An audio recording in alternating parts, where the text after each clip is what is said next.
So if you're a big dum-dum like me and you never got around to playing the Castlevania Advanced games, those are the games that were on the Game Boy Advance, you're doing yourself a major disservice as a gamer. And I'm always amazed by the fact that I've been playing video games now since I was 5 years old, and I'll be 40 next year, that there's still pockets of games that I have just big gaps of knowledge on. So I was really happy when Castlevania Advance Collection launched earlier. I guess I was going to say earlier in the month, but technically last month, September 23rd. I picked it up on the Nintendo Switch instantly because I knew I'd missed out on a lot of these games. Now, I've played all the original Castlevania games, and by original, I mean like the classics back on the Nintendo, the few that came through on the Super Nintendo. But I guess I moved on from the series. I'm not really sure why. But Castlevania Advance, that whole genre of games is radically different than the ones I played as a kid. And I really appreciated them for that. You have a leveling system. You have gear that you can equip that will make different statistics on your character that can kind of determine what build you have, if you want to be more strength based or more magic based or more luck based, which is really, really cool. The one I just got done beating was Castlevania Circle of the Moon. Now, this came out, and I'm looking at the Wikipedia page, way back when, June 11th, 2001. I was firmly in love with Diablo 2 at this time. This would have been my sophomore year in college. So I was probably playing a lot of Diablo 2. But I missed out on this, and I'm so glad I got to go back and check it out. So I wanted to talk a little bit about my experience with it, tell you some of the things I like, some of the things I didn't like.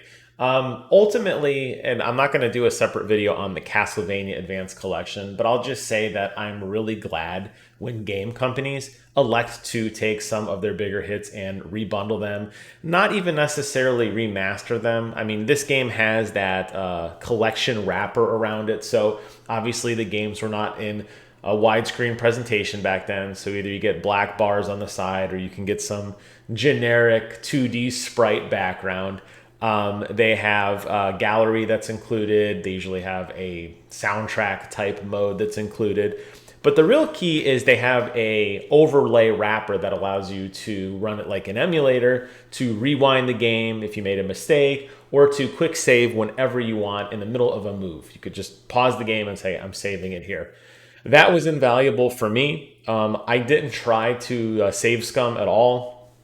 I legitimately did play this game through in its entirety. If I knew I was going to die in a boss, I'm not going to lie, I just rewound it to the beginning of the encounter because it was kind of pointless to die and go back. And there were a few instances, particularly at the final fight with Big D, where I did rewind it because I was like, oh, that's a really cheap mechanic, and I don't want to do all this again to learn that. So I did take advantage of the system, but I don't necessarily feel like I took too much advantage of the system, and I did enjoy the game for what it was. Unlike other Castlevania games, you don't play as one of the famous Belmonts or Richters. You play as a rando dude named Nathan, who is just a dude. And him, his friend, and this guy that he refers to as Master, who I guess taught him how to be a vampire hunter, or trained him in the ways of fighting. Decided to go decide to go to Castlevania after, well, I don't know if it's really called Castlevania. I guess the Count's Castle, we'll just say that. Magically reappears, they go inside, and it turns out that all these other lesser minions are getting ready to do a rite to bring Dracula back to full power. So they needed the Master, because he is, I guess, like one of the toughest guys. They could absorb his life energy, plus some other things that needed to happen. And then when the moon becomes a full moon, Dracula reawakens. You're separated from him, and it's up to you to explore the castle and kind of work your way through all the various levels and areas in total Metroidvania style, collecting power-ups and different types of cards, which I'll talk about in just a moment, along the way to make your journey a little bit easier.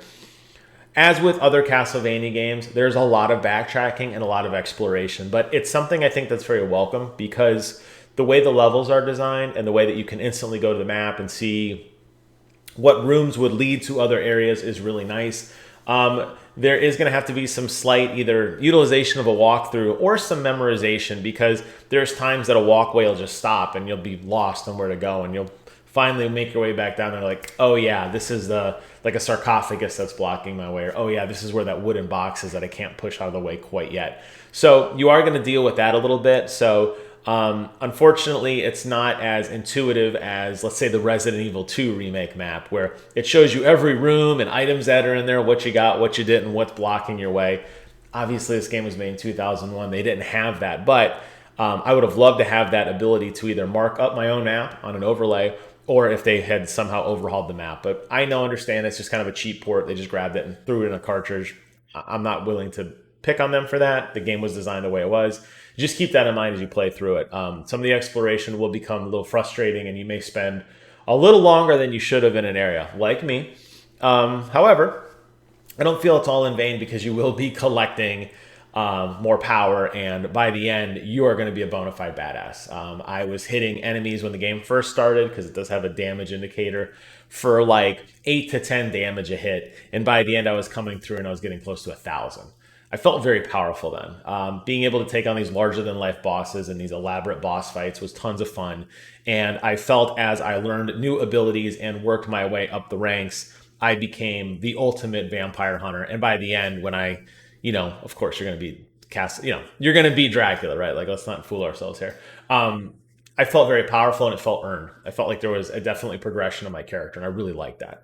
The big part of this system banks on something called the card system, or the DSS, the dual card system. What is it called? Dual setup system, DSS. Basically, there's 2 rows of cards. Now, to collect cards, unfortunately, it's a total crapshoot. You're going to hit an enemy. Sometimes they'll drop a card. Sometimes they won't.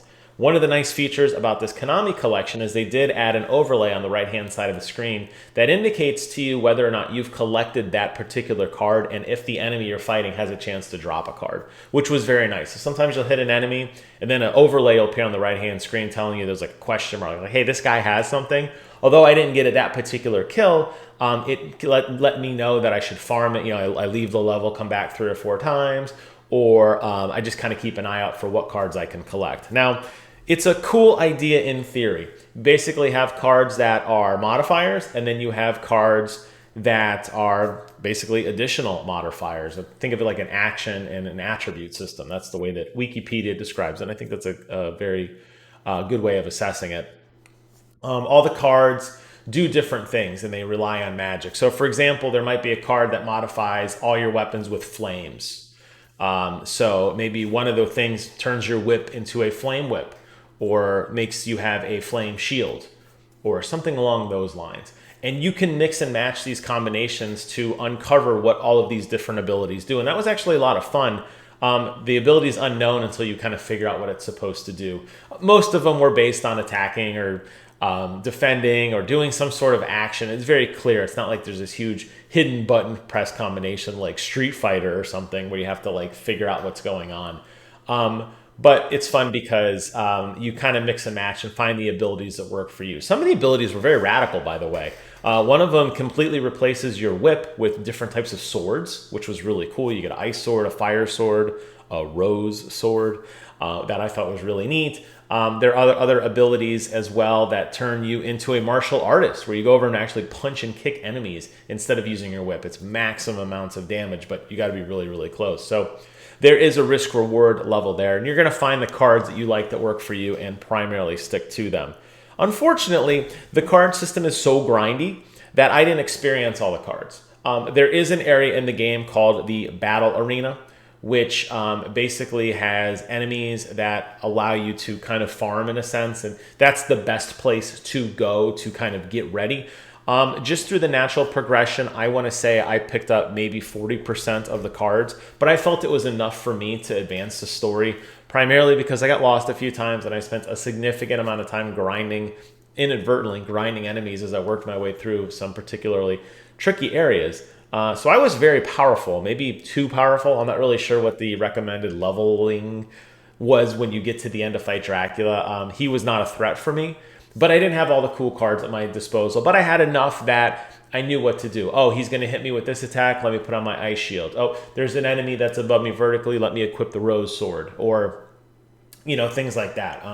I did emphasize quite a bit on my intelligence stat. So when I threw down items, oh my god, there's the magic, I think they call it, but I would throw down holy water. I'm kidding you not. It would last on the screen for probably 10 seconds. And it just sits there and which was phenomenal for taking out enemies. All I had to do was get to them, throw the holy water, and then stand off to the side and they would die. And it was phenomenally fun to do. I totally maxed out that statistic and I had a blast doing it. I'm sure other people may prefer strength or luck or whatever else, but that was the route I took and it paid absolute dividends as I worked my way through the game. I really, really enjoyed it. But going back to the card system briefly, I didn't get to experience everything, and I feel it's kind of like a letdown. Like, I understand there should be things in games that are hard to find, hidden collectibles, hidden items, like the Hadouken in Mega Man X, something that you have to really work hard to find, and it's a bonus for the most dedicated player base, kind of like hunting those platinum trophies on your PlayStation or something. But unfortunately, here, the way the card system works, it was so random. So sometimes I'd hit an enemy and kill him. Well, that's dumb. That's dumb. Sometimes I'd kill an enemy, and they would drop the card on the very first time I ever encountered an enemy. I was like, oh, this is great. Sometimes I would fight an enemy for seemingly hours, working my way through the castle, backtracking, hitting that same enemy in other zones. And after multiple hours that I finally get the item. And I was like, wow. So it's totally random. Understand that luck statistic does play a small part. That said, it was not very fun. And I feel like it was too grindy. I think the system would have worked better if there was a percentage chance of you getting it every time you killed an enemy that only increased as you killed each enemy. Or after you farm 100 of them, there's a meter on the screen. Or after you killed 10 of them, you're guaranteed to get the item drop. So I missed out on a lot of stuff. Apparently there's a whole summoning system where you can summon these like aliens. You can summon these mythical beasts to fight on your behalf. I never saw that. I wouldn't say it takes away. It's a little frustrating. I don't have any desire to go back. I think I clocked in about... I'd say close to 20 hours in the game. I got my fill. I'm good on this one. I'm ready to move on to other Castlevania experiences. But just keep that in mind as you play through this. There may be times that you're like, oh, I really want this thing. And even if you go back and look at some of the leveling guides, they all recommend farming. And there's got to be a limit on how much you farm. You can't just go ape on farming, really. It would get really boring and it would ruin the game experience, at least in my opinion. The graphics and everything were phenomenal. Those sprite graphics we know to come and love. The one thing that I was a little frustrated about was the soundtrack. And understand the limitations of a Game Boy Advance cartridge. Understand the limitations of a Game Boy Advance. That said, the music that they played was very, very short and it looped constantly. And the problem is when you're exploring an area and you get lost, you're going to hear that same song 300-400 times in a row. And I'm talking like a 45-second to maybe minute 15-second track, which was baffling. Particularly even more baffling when you got to major cutscenes. And there's not really cutscenes in the game, just dialogue. Which, by the way, you're not playing this game for the story, okay? But when you got to these dialogue scenes, it was completely silent. So the big confrontation with Dracula at the end, and he's going to unveil his master plan and get ready to eat you. Completely silent, just crickets. It was so weird. I'm like, did you guys forget to add in music in like the most pivotal parts of the game? It really would make you, now playing this game, for me, makes you appreciate sound design in modern games and realize how amazing some of those soundtracks are that really accompany a scene to really make it feel more vibrant and more alive. As where in this, it's kind of like, oh, okay, so basically it's going to be completely silent and it's just like ho-hum. It doesn't feel rewarded. There's no voice, you got to read everything. There's no voice like recording on there. So I had a blast with the dialogue. My Nathan, I made him sound incredibly obnoxious. I tried my best Dracula when I was reading the, when Dracula was giving the speech at the end, I was like, I'm going to suck your blood. Like I was trying to inject my own fun into it, which worked, but I would have liked more music for sure. But again, I understand the limitations of the system, but it's still not an excuse.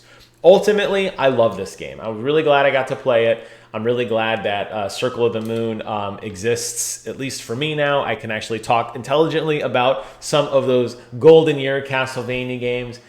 There are other games on this collection. I will play them and I will review them at a later date. So if you found this interesting and you want to hear about my journey, come back later. I don't know when. There's other games I need to get to as well, so I'm going to try to dabble it. And I know the end of the year is going to be nuts, but I do want to play through the other games. There's Castlevania Harmony of Dissonance, and there's also Castlevania Aria of Sorrow, which I'm really, really excited for. But I liked this concept, and I'm sad that this game doesn't really exist in today's world.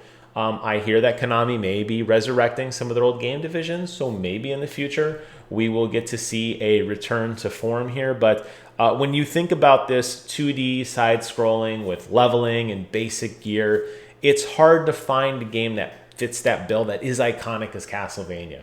And the fact that they can make me care so much about a character that I just met, this guy Nathan, and enjoy playing with him and seeing his story, as limited as it was, just shows the magic and the spirit behind Castlevania games. And I think that's what makes it so great. So major thumbs up for me on Castlevania Circle of the Moon. I hope you guys found this video informative and interesting. And if you haven't played it, do yourself a favor and check out this edition. It is called the Castlevania Advance Collection. You can get it on the Switch, the PlayStation, the Xbox, and Windows. So no excuse. Get out there and play it, all right? Thank you guys so much for watching. Take care of yourselves. And until next time, I will see you guys on the other side.